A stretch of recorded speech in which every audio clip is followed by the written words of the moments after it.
dulu ya. Siapa yang hari ini tidak masuk sekolah? Fadil. Ya, Fadil yang kenapa Fadil? Fadil Sakit. Ya, semoga Fadil yang sedang sakit segera Allah berikan kesembuhan. Amin. Ya. Yang hadir angkat tangannya. Iya, Bu. Alifa, Fadil. Ayuna, Arka, Cika, Cynthia, Dapa. Supaya kita lebih mencintai tanah air kita, tumbuh di hati anak-anak, semua rasa nasionalisme, mari sama-sama bersama Ibu Guru menyanyikan lagu kebangsaan Indonesia Raya. Silakan kita bernyanyi bersama.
Memulai pembelajaran, Ibu mau memberikan pertanyaan dulu nih. Silakan kamu jawab ya.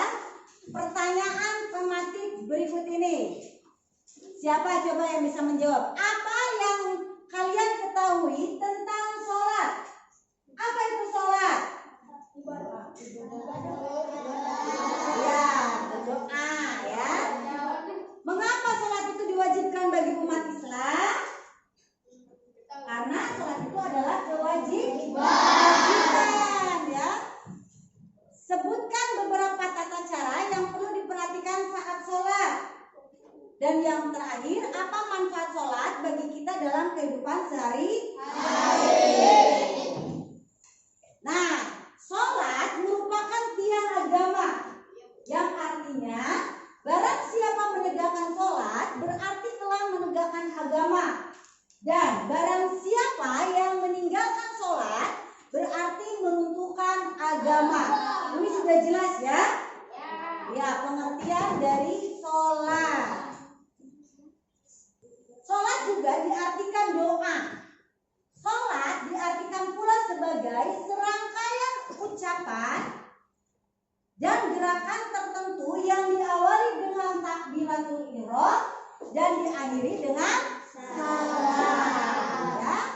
Sholat juga merupakan ibadah yang diperhitungkan penghisabannya itu adalah hisaban yang paling pertama. Yang pertama kali dihisab itu adalah sholat. Dan sholat juga dapat mencegah perbuatan keji dan munkar. Di sini ada beberapa hikmah sholat. Di antaranya selalu mengingat Allah. Jadi dengan kita sholat maka kita akan selalu ingat kepada Allah. Betul? Betul. Ya. Yang kedua, mendekatkan diri kepada Allah. Jadi dengan sholat bukan hanya mengingat, tapi akan dekat dengan Allah juga ya. Yang ketiga, disiplin waktu. Jadi orang yang suka sholat itu sudah tentu, sudah jelas ya, disiplin waktunya akan tepat.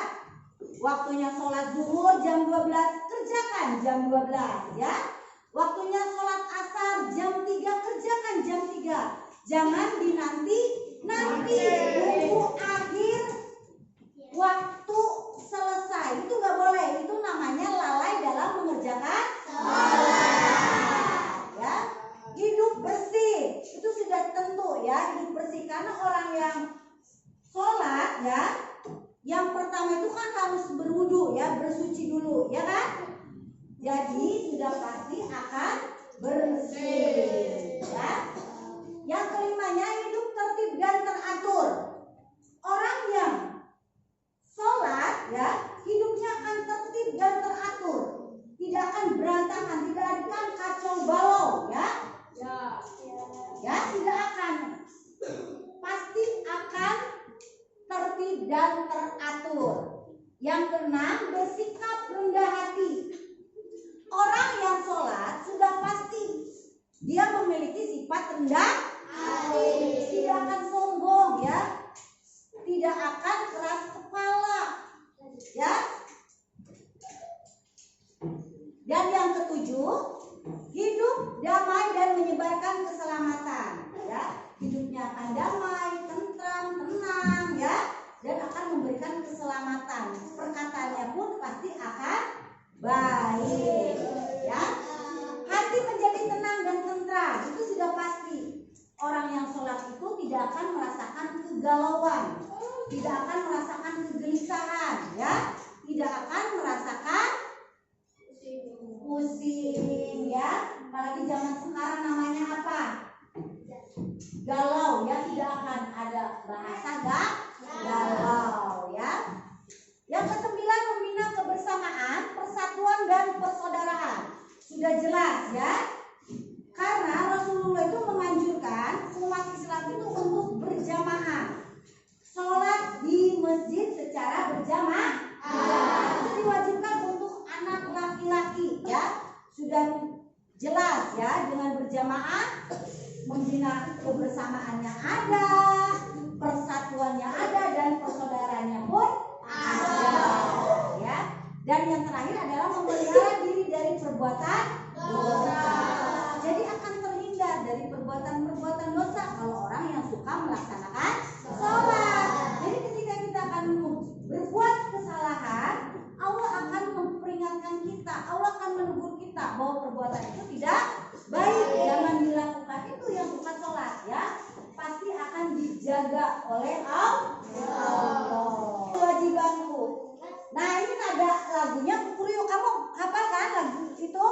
Yang nada lagunya Kukuruyuk. Nah ini kita terapkan di sholat kewajibanku. Ayo kita sholat yang 5 waktu, biar tak terlambat, lakukan tepat waktu.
Menjelaskan arti sholat dan pentingnya dalam kehidupan sehari-hari.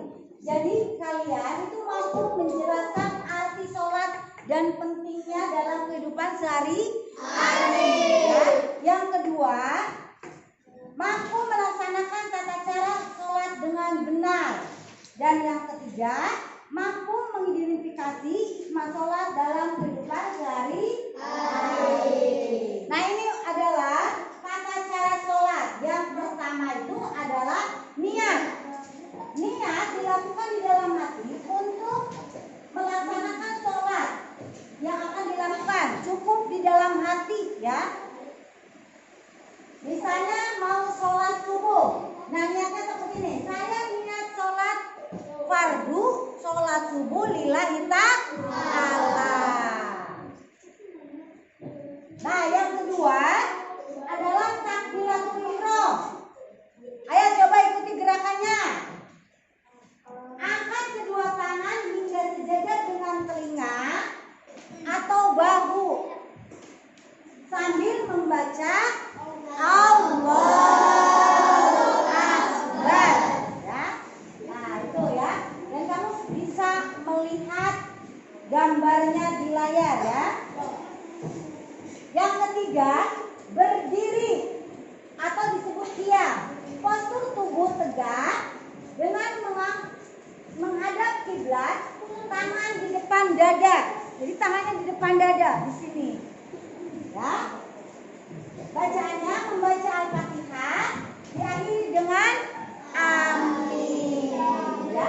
Kemudian dilanjutkan dengan membaca surat pendek. Surat pendeknya bebas, ya. Surat apa saja yang kamu hafal. Hafalnya surat Al-Ikhlas dibaca. Al-Falaq silakan, mau anak silakan, ya. Apapun kamu bisa, boleh membacanya, ya. Yang penting kamu hafal. Yang keempat, coba lihat. Ini gerakan apa? Ruku, ya. Gerakan ruku membungkukkan badan hingga punggung, rata dan kepala sejajar dengan punggung. Nah, seperti itu gerakan ruku, ya. Dan bacanya adalah subhanarabbiyal azim, subhanarabbiyal azim, subhanarabbiyal azim. Dibacanya 3 kali, ya. Dan gerakan yang kelima itu witiga atau disebut tumanina, gerakan kembali tegak dalam posisi semula, posisi awal, ya. Kamu lihat. Dan bacanya adalah sami Allahu liman hamidah. Doanya bagaimana? Robbana lakal hamdu milkul samawati wa milkul ardi wa milkul ma syi'ta min syai'in ba'du.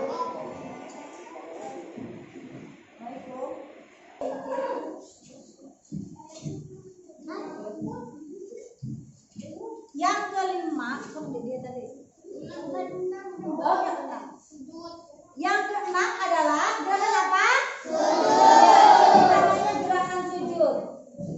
Diposisikan berlutut, dahi, mana dahi? Dahi, hidung, telapak tangan, kedua lutut, jari, kaki itu menyentuh lantai. Jadi harus menyentuh lantai, ya. Lihat gerakannya. Dan bacaannya adalah subhanarabbiyal a'la, subhanarabbiyal a'la, subhanarabbiyal a'la. Berapa kali dibacanya? 3 kali, ya. Pintar. Dan yang ketujuh adalah duduk di antara 2 sujud. Nah, seperti itu, ya. Duduk di atas kaki dengan posisi tenang, ya. Dan bacanya adalah Robbik firli warhamni wajburni warfahni warzuqni wahdini wa'afini wa'afini. Dan gerakan yang ke-8 adalah sujud kedua. Ya, sujud lagi sama. Gerakannya seperti gerakan tadi, ya, sebelumnya, ya, dan bacaannya pun sama. Nah, yang ke-9 adalah tasahud atau duduk tasahud. Setelah rakaat kedua dan seterusnya dengan posisi tenang, ya, tumanina, ya, tenang. Dan bacaan tasawuf itu bacaan kalimat syahadat dan doa tasawuf. Yang terakhir adalah salam. Salam itu dengan memalingkan wajah ke sebelah kanan dulu, ya. Lanjut ke sebelah kiri sambil membaca apa? Assalamualaikum warahmatullahi wabarakatuh. Oke, setelah melakukan rakaat yang ditentukan, sebelah sholat ya. Coba ibu mau nanya nih, sholat yang 2 rakaat itu sholat apa? Sholat yang 3 rakaat? Yang 4 rakaat? Ya oke, pinter ya.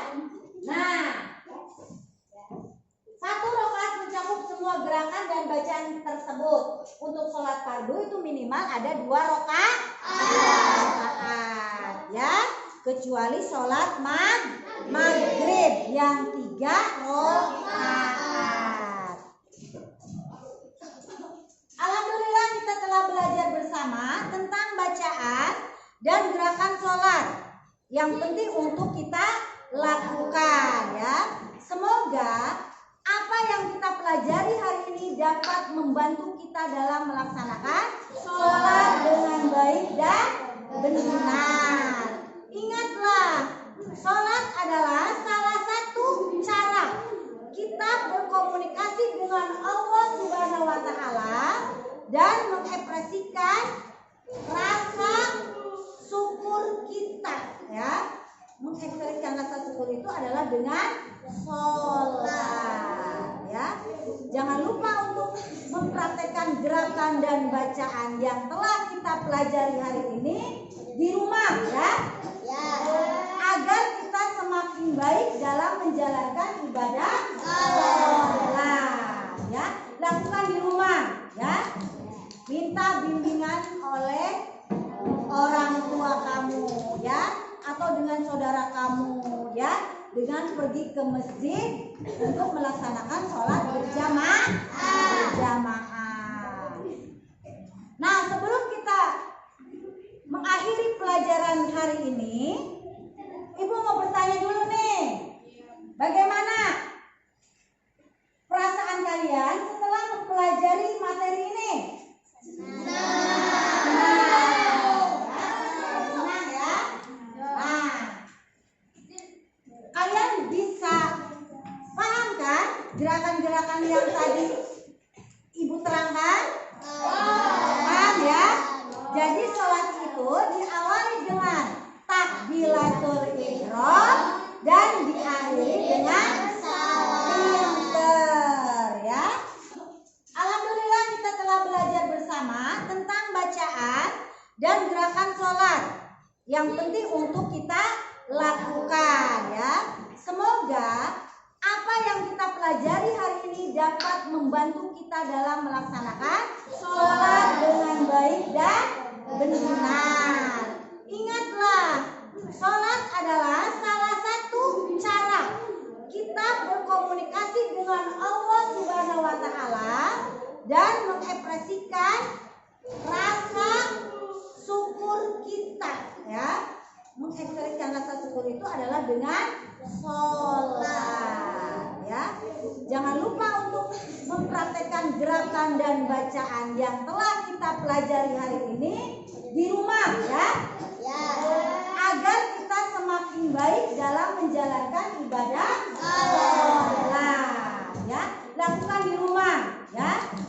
Minta bimbingan oleh orang tua kamu ya, atau dengan saudara kamu ya, dengan pergi ke masjid untuk melaksanakan sholat berjamaah.